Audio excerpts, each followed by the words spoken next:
E hoje, na segunda reportagem sobre os 50 anos do golpe militar no Brasil, vamos falar sobre as denúncias feitas pelo Grupo de Trabalho Justiça de Transição, que foi criado por orientação da Segunda Câmara de Coordenação e Revisão do Ministério Público Federal.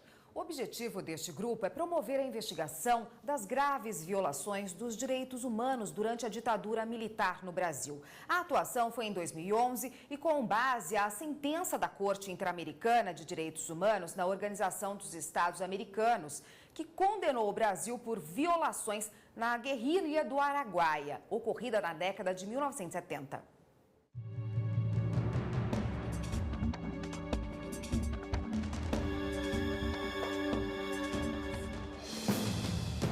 Até o momento, já foram propostas 7 denúncias. Dessas, 6 foram apresentadas à Justiça Federal por crimes de sequestro e de ocultação de cadáver, que são permanentes, ou seja, tiveram início no momento em que ocorreram e ainda não acabaram. Por isso, de acordo com o MP, não foram alcançados pela lei de anistia e nem pela prescrição. Um dos réus é o coronel reformado Carlos Alberto Brilhante Ustra. Nós desenhamos uma estratégia de atuação institucional que culminou no momento com a abertura de cerca de 120 investigações próprias feitas pelo Ministério Público Federal e até o momento no ajuizamento de 7 denúncias, 7 ações penais em diferentes pontos do território nacional. A 7ª denúncia se refere a crimes de homicídio, associação criminosa e transporte de explosivos no Rio Centro, praticados após a vigência da lei de anistia. O episódio ocorreu no Rio de Janeiro em 30 de abril de 1981, durante a realização de um show para comemorar o Dia do Trabalho.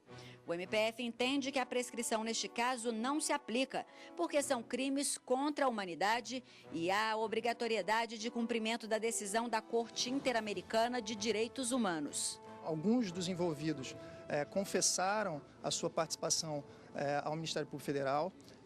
Testemunhas que nunca tinham sido ouvidas, funcionários do Rio Centro, seguranças do Rio Centro, vítimas que viram os militares naquele dia, que jamais tinham prestado depoimentos nas investigações anteriores, foram ouvidas e esclareceram alguns aspectos interessantes. Colhemos provas também documentais e testemunhais de supressão de provas do local do crime, de ameaça a testemunhas, de supressão de documentos do próprio sargento Guilherme Pereira do Rosário e de distorção das provas periciais realizadas no inquérito policial militar de 1981. A pedido também do Ministério Público, um laudo confirmou o assassinato de um militante da Ação Libertadora Nacional, a ALN. Pelo laudo, Arnaldo Cardoso Rocha foi executado a tiros por agentes da ditadura e não em confronto com a polícia, como afirmaram os registros oficiais. Esse é o primeiro caso aqui, no Brasil, que após uma exumação oficial acompanhada pelo Procurador da República, inclusive um laudo feito pela Polícia Federal e pela Polícia Civil, aponta todo o grau de violência, de grau de tortura que ele sofreu até ser executado com 2 tiros na cabeça. A atuação do GT Justiça de Transição recebeu menção honrosa do Prêmio Inovare. A premiação destaca as práticas inovadoras no sistema de justiça brasileiro. Nós passamos por épocas em que esse tema era impensável falar sobre ele, Era algo imexível, como diziam.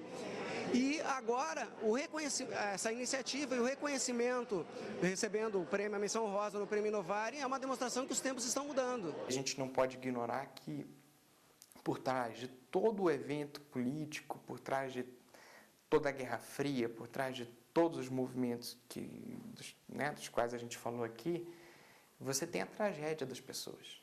A tragédia de filhos que cresceram sem pais, de pais que não puderam enterrar seus filhos.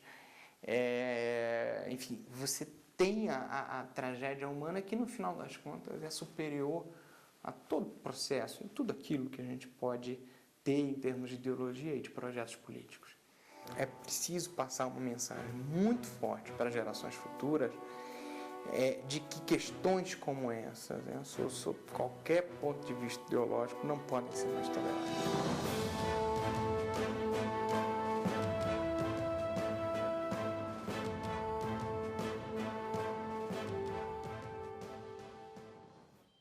E amanhã, na terceira reportagem, vamos falar sobre a guerrilha do Araguaia, um grupo que tentou enfrentar a ditadura por meio da luta armada e foi duramente combatido pelos militares.